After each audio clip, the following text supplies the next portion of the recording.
తిరుమలలో మనం ఇస్తున్న చుట్టూ ఎందుకు ఇస్తున్నామో మీకు తెలుసా? మొట్టమొదట వెంకటేశ్వర స్వామి ఒక చీమల పుట్టలో ఉండేటప్పుడు బ్రహ్మదేవుడు ఒక ఆవు రూపంలో మారి ప్రతిరోజు చీమల పుట్ట దగ్గరికి వచ్చి పుట్టలో పాలు ఇచ్చేవాడు.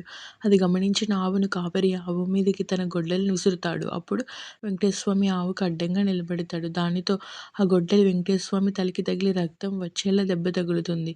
కొన్నాళ్ళకి ఆ దెబ్బ అయితే తగ్గిపోతుంది. కానీ అక్కడ వెంట్రుకలు మాత్రం రావు. ఒకసారి వెంకటేశ్వర స్వామి కొండ మీద పడుకుని ఉండగా ఆకాశ మార్గంలో వెళుతున్న నీలాదేవి అనే ఒక గంధర్వ కన్య వెంకటేశ్వర స్వామిని చూసి కిందికి వస్తుంది. తలకి తగిలిన దెబ్బను చూసి ఎంతో బాధపడి తన తల నుంచి కొన్ని తల వెంట్రుకలను తెంపి వెంకటేశ్వర స్వామికి ఇస్తుంది.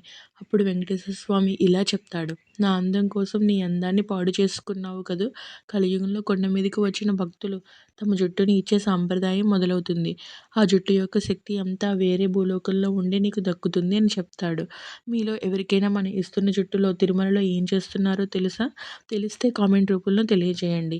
గోవింద గోవింద గోవింద గోవింద.